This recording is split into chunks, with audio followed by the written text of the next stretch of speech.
Hello. स्वागत है आपका अपने चैनल नर्सिंग क्योर में। आज का जो टॉपिक होने वाला है वो कम्युनिकेशन का टॉपिक होने वाला है।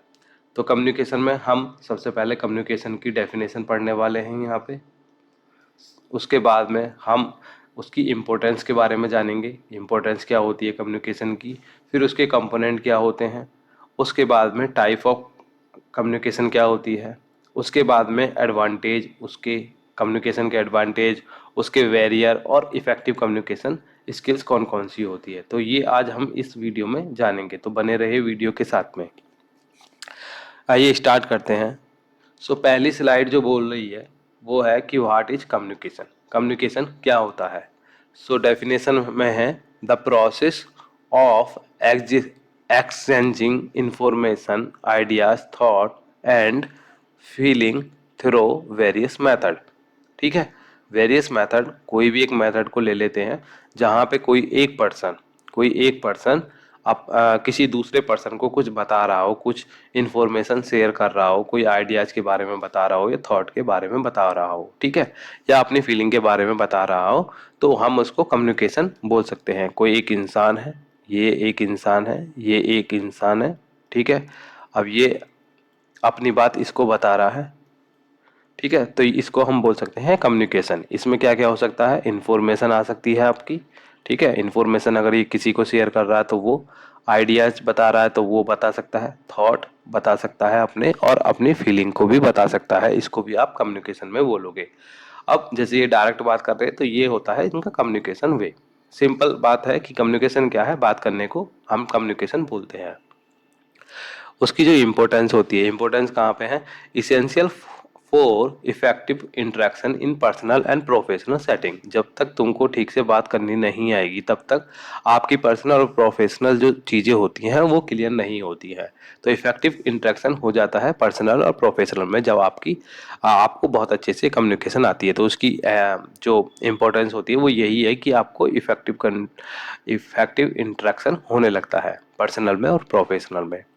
कंपोनेंट में क्या होता है, कंपोनेंट का देख लो। एक सेंडर होता है, सबको पता है, एक मैसेज होता है, और एक मीडियम होता है, और रिसीवर होता है, और फीडबैक होता है। कैसे, एक पर्सन जो कोई सेंडर है, ठीक है, वो एक मैसेज को भेजता है, तो मैसेज किसके पास जाएगा, रिसीवर के पास जाएगा, ठीक है। अब रिसीवर क्या करेगा, फीडबैक देगा अपना कि हाँ भाई मैसेज मिल गया है, और ये फिर उसी को फॉलो करते हुए वापस से जाएगा, ठीक है, या फिर ऐसे भी ये जा सकता है। तो दोनों तरीके से ये चीज़ होती है। कोई एक सेंडर होता है जो एक मैसेज भेजता है, इसने भेजा रिसीवर को। फिर यहाँ पे भी तो एक मीडियम यूज किया जाएगा, चाहे तो वो व्हाट्सएप से भेज रहे हैं मैसेज या फिर किसी और चीज़ से भेज रहे हैं। और उसके बाद में जब ये मैसेज इनको मिल जाता है तब ये क्या करते हैं, सेंडर को वापस एक मैसेज करते हैं कि हाँ हमें वो मैसेज मिल गया। तो इसी तरीके से ये एक प्रोसेस जो होता है वो चलता रहता है। अब इसके जो टाइप आते हैं तो सबसे पहला जो आता है वो आता है वर्बल टाइप या फिर वर्बल कम्युनिकेशन। वर्बल कम्युनिकेशन में भी दो इसके सब टॉपिक होते हैं, ऑरल वाला वर्बल में और एक रिटर्न वाला। ऑरल कम्युनिकेशन जो होता है वो एक तो फेस टू फेस कन्वर्सेशन होगा, ठीक है, फेस टू फेस होगा कन्वर्सेशन ऑरल वाला, ठीक है, वो तो सबको पता है। एक होता है टेलीफोन कॉल, टेलीफोन कॉल पे भी हमें बोलना पड़ता है, तो ये उसमें चला जाएगा ओरल कम्युनिकेशन। ओरल कम्युनिकेशन मतलब बोल के बताना। वीडियो कॉन्फ्रेंसिंग जो करते हैं तो ये एक टॉपिक है, आपका ओरल कम्युनिकेशन का पार्ट है वीडियो कॉन्फ्रेंसिंग। वीडियो में भी तो आपको बोलना पड़ेगा ना, एक कंप्यूटर के सामने बोलना पड़ता है। सेकंड आता है रिटर्न कम्युनिकेशन। रिटर्न कम्युनिकेशन में क्या होता है, आप रिटर्न कर सकते हो चीज़ों को, जैसे ईमेल उसको भेज दिया, उसको लेटर आप लिख सकते हो, ठीक है, जो पहले ज़माने में लेटर ही चलते थे, रिपोर्ट भेज दिया उसको। तो ये होता है लिखा हुआ, यानी कि रिटर्न फॉर्म में, ये होता है आपका रिटर्न फॉर्म में। और ये होता है आपका ओरल और फेस टू फेस, ठीक है। ओरल और फेस टू फेस ये आपका लिखा हुआ होता है, मतलब ये आपका होता है लिखा हुआ में, और ये होता है आपका ओरल या फेस टू फेस जो होती है, जिसमें आपको दिखाई देना होता है उसमें, ठीक है। टेलीफोन पे दिखाई देना नहीं होता, लेकिन उसमें आवाज़ जाती है तो बोलने की जरूरत होती है, तो इसलिए हम उसको बोलते हैं टेलीफोन कॉल। एडवांटेज क्या है, सबसे पहले कि क्या आ जाएगी, क्लियरिटी आ जाएगी। सबको पता, क्लियरिटी आ जाएगी। अगर आप अच्छे से बात कर पा रहे हो तो क्लियरिटी आ जाएगी, इमीडिएसी आ जाएगी, एंड रिकॉर्ड कीपिंग, आप रिकॉर्ड भी रख सकते हो। रिकॉर्ड में कैसे रखोगे आप, ईमेल, लेटर, रिपोर्ट, ये क्या है, रिकॉर्ड कीपिंग, इनका तो रिकॉर्ड रह जाता है ना। तो उस केस में, रिटर्न कम्युनिकेशन के केस में रिकॉर्ड कीपिंग रख सकते हो, इमीडिएसी रख सकते हो, और क्लियरिटी तो होती ही है। एक फिर उसके नेक्स्ट वाला जो है वो है नॉन वर्बल कम्युनिकेशन। ठीक है, नॉन वर्बल कम्युनिकेशन देख लेते हैं। नॉन वर्बल कम्युनिकेशन में 1 2 3 ठीक है, 5 टाइप आता है। इसमें क्या होगा, आपका जो ओरल है वो इंक्लूड नहीं होगा, ये इंक्लूड इसमें नहीं होगा। ठीक है, तो होगा क्या इसमें, इसमें होगा जैसे बॉडी लैंग्वेज हो गया। ठीक है, इसमें कौन सी होगी, बॉडी यूज की गई है, तो बॉडी इसमें हम लिख सकते हैं। बॉडी में भी क्या, गेस्चर और एक पोस्चर, यानी कि खड़े होना को, और किस तरीके से हाव भाव है उसके, तो वो आता है बॉडी लैंग्वेज में। तो इसको हम बोलते हैं नॉन वर्बल कम्युनिकेशन। एक होता है फेशियल एक्सप्रेशन। फेशियल एक्सप्रेशन में क्या होता है, इसमें वो इंसान बोल नहीं रहा है, बस वो फेशियल, अपने फेस के एक्सप्रेशन को चेंज कर रहा है। जैसे इमोशन कन्वेड थ्रू एक्सप्रेशन, जैसे कि किसी के यहाँ ट्रेजिडी होगी तो वो रोने लगता है, तो उसको हम बोलेंगे non verbal communication. Facial expression का है, पार्ट होता है ये। इमोशन कन्वेड थ्रू एक्सप्रेशन, वो रोने लगा तो इमोशंस आ गए, तो हम समझ जाएंगे कि कोई प्रॉब्लम है। एक होता है आई कांटेक्ट।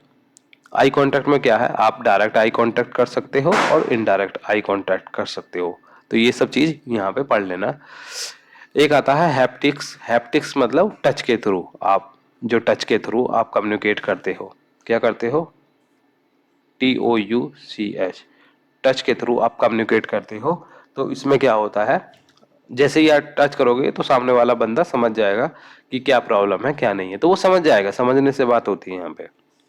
एक होती है पैरा लैंग्वेज। पैरा लैंग्वेज में आप टोन को किस तरीके से मॉडिफाई कर रहे हो, पिच कैसी यूज कर रहे हो, और उसका वॉल्यूम, अगर आपने वॉल्यूम बहुत ज़्यादा यूज किया तो ऐसा हो सकता है कि गुस्से वाला हो। ठीक है, और पिच, टोन, टोन भी बहुत मैटर करती है, तो ये सब चीज़ें नॉन वर्बल कम्युनिकेशन का ही पार्ट होती हैं। विजुअल कम्युनिकेशन देखते हैं। विजुअल कम्युनिकेशन में क्या होता है, विजुअल कम्युनिकेशन में आपको कुछ दिखाया जाता है, फिर आप उसको इंटरप्रेट करते हो और एक मैसेज, मतलब एक कंक्लूजन पे पहुंचते हो।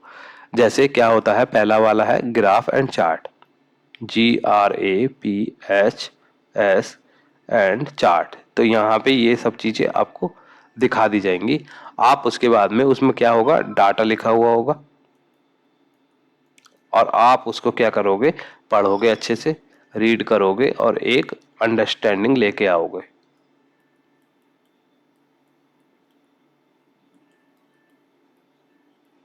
तो ये होता है एक पूरा प्रोसेस, जैसे कि फर्स्ट वाला ये है, सेकंड ये है, थर्ड ये है, और फोर्थ ये है। तो ये ऐसे हमें करना पड़ता है।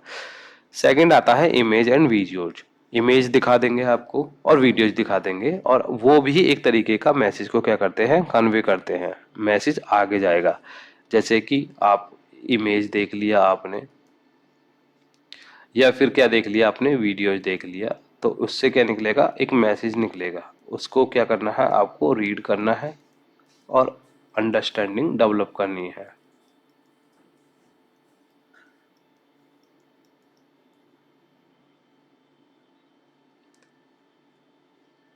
ये अंडरस्टैंडिंग जैसे ही डेवलप होगी तो आपके पास आपका मैसेज का कंक्लूजन आ जाएगा। तो ये इसका प्रोसेस हो गया। एडवांटेज में क्या है, बेटर अंडरस्टैंडिंग। ठीक है, जब आप चीज़ों को अच्छी तरीके से समझने लगते हो तो आपको क्या होता है, बेटर अंडरस्टैंडिंग होने लगती है। ठीक है, दूसरा कैप्चर्स अटेंशन। जैसे ही आप मैसेज को समझ रहे हो आपके पास अटेंशन आने लगती है, क्योंकि मैसेज भी तो वो ही इंसान भेजेगा आपको, जब तक समझने वाले इसको नहीं मिलेगा तो कैसे भेज देगा वो। और आपका क्या होता है, मेमोरी रिटेंशन, आपकी मेमोरी में रह जाएगा ना अगर आपने चीज़ों को जल्दी से समझ लिया तो ये चीज़ यहाँ पे होती है। तो तीन इसके हो गए एडवांटेज में, बेटर अंडरस्टैंडिंग, ठीक है, अटेंशन आपको मिलने लगेगी और रिटेंशन मेमोरी, आपकी मेमोरी में वो चीज रह जाएगी। फिर आता है रिटर्न कम्युनिकेशन। रिटर्न कम्युनिकेशन में क्या होता है? रिटर्न कम्युनिकेशन होता है, एक तो होता है फॉर्मल राइटिंग। फॉर्मल राइटिंग एक होता है, ठीक है। दूसरा होता है इनफॉर्मल, और फिर आता है इसका एडवांटेज। फॉर्मल राइटिंग में बिजनेस लेटर्स लिखे जाते हैं, ऑफिशियल लेटर। ये जो होती है वो प्रोफेशनल वाली होती है। प्रोफेशनल राइटिंग हम इसको बोल सकते हैं, क्योंकि ये ऑफिस में यूज की जाती है कहीं पे, मतलब प्रोफेशनली लैंग्वेज होती है ये। और इनफॉर्मल में आप पर्सनल लेटर लिख सकते हो। किसके लिए लिख सकते हो? अपने फादर के लिए लिख सकते हो, अपनी मदर के लिए लिख सकते हो, या फिर किसी और के लिए लिख सकते हो। पर इसमें इसको बोलते हैं पर्सनल लेटर लिखना। सोशल मीडिया पोस्ट होती हैं। सोशल मीडिया पोस्ट तो सभी को पता है, ये आपका इंस्टा पे चलती हैं, FB पे चलती हैं, तो ये सब चीज़ आपको सोशल मीडिया पे आती हैं। एडवांटेज है परमानेंट रिकॉर्ड। परमानेंट रिकॉर्ड की बात ऐसी हो रही है क्योंकि सोशल मीडिया पे अगर पोस्ट करोगे तो परमानेंट रिकॉर्ड रह जाता है उनका, वो डिलीट नहीं होती हैं। Allow for careful throat and revision, कभी भी उनको निकाल के देख सकते हो आपको। ठीक है, तो ये होगा रिटर्न कम्युनिकेशन का पार्ट। कम्युनिकेशन चैनल कौन कौन से होते हैं? एक तो होता है फॉर्मल चैनल, एक होता है इनफॉर्मल चैनल। फॉर्मल चैनल क्या होता है? ऑफिशियल मीटिंग और ऑर्गेनाइजेशनल कम्युनिकेशन यहाँ पे होती है। यहाँ पे कंपनीज के बारे में बात है, कंपनी इन्वॉल्व रहती हैं। यहाँ पे होती है कंपनी इन्वॉल्व, ठीक है। ये बड़े लेवल की बात होगी, यानी कि बिग ऑर्गेनाइजेशन की बात होगी। और जो इंफॉर्मेशन वाली जो चीज़ें होती है, इनफॉर्मल चैनल जो होते हैं कैजुअल चैनल होते हैं इस, और सोशल इंटरेक्शन होता है, लोगों से मिलना होता है और कैजुअल कन्वर्सेशन बात करनी होती है लोगों से डाटा को लेने के लिए। Selecting channels based on context, audience and purpose. आपको अगर किसी चैनल का पार्ट बनना है तो आप पहले अपना कॉन्टेक्स्ट देखोगे कि आपका वो मतलब का है कि नहीं है, उसमें ऑडियंस कितनी है, कैसी है, किस तरीके की है, आपका टाइप है नहीं है वो, और आपके पर्पज उसमें पूरे हो जाएंगे वो सब चीज़ आपको देखनी पड़ेगी। बैरियर कम्युनिकेशन में देखते हैं। बैरियर कम्युनिकेशन में फिजिकल बैरियर होता है, कहीं से बहुत ज़्यादा नॉइज़ आने लगा तो उसमें क्या होगा, और कहीं पे बहुत ज़्यादा डिस्टेंस है तो आप ठीक से बात नहीं कर पाओगे। कौन सा? नॉइज़ हो गया और आपका डिस्टेंस, ये दोनों ऐसे हैं कि आप ठीक से बात नहीं कर पाओगे। फिजियोलॉजिकल बैरियर जो होता है प्रीजुडिसाइज होता है और एक स्ट्रेस होता है। जब आपके माइंड सेट बन जाता है कि मुझे इसकी बात नहीं सुननी, तो आपको सुननी नहीं है फिर उसकी बात। तो ये और एक स्ट्रेस आपको बात करने नहीं देता। तो फिजियोलॉजिकल बैरियर में ये होता है। लैंग्वेज बैरियर, जरगों और मिस इंटरप्रिटेशन, गलतियां होने के चांस जो होते हैं वो यहाँ पे होते हैं लैंग्वेज बैरियर में। जैसे कि आपको हिंदी आती है और दूसरे वाले को इंग्लिश आती है तो ज़्यादा अच्छे से बात नहीं हो पाएगी। तो ये एक प्रॉब्लम होती है, यहाँ पे ज़्यादा अच्छे से बात नहीं हो पाएगी। सॉल्यूशन क्या है? एक्टिव लिसनिंग करो, पहले ठीक से सुन लो, क्लियर और कंसाइज बोलो और सुनो, और मैसेज के थ्रू बात करो और फीडबैक दो कि हाँ मुझे समझ में आया कि नहीं आया। ये उसका बैरियर ऑफ कम्युनिकेशन में आता है। जो इसका सॉल्यूशन है वो ये है जो मैंने अभी बताया, active listening, clear and concise messaging and feedback. Effective communication skills में क्या होता है? पहले सबसे पहले उसको फुल अटेंशन दो और फीडबैक दो, तो इसको हम बोलते हैं एक्टिव लिसनिंग। इसको बोलते हैं हम एक्टिव लिसनिंग, जहाँ पे हमें ये दो चीज़ करनी पड़ती है। क्लियरिटी एंड कंसाइजनेस आपको दिखाना पड़ेगा, अवॉइडिंग जर्गन। ऐसा नहीं कि हमने सेंटेंस बहुत बढ़ा कर दिया लेकिन उसका मतलब बस छोटा सा है, तो वो चीज़ भी नहीं करनी है। एम्पैथी रखनी है, ठीक है। एम्पैथी का मतलब होता है अंडरस्टैंडिंग एंड शेयरिंग फीलिंग, तो फीलिंग को शेयर करना, तो इसको हम बोलते हैं आपका एम्पैथी। क्या बोलते हैं? PATHY, इसको बोलते हैं हम एम्पैथी, ठीक है। फीडबैक बहुत जरूरी है, सबसे ज्यादा जरूरी फीडबैक होता है, ठीक है।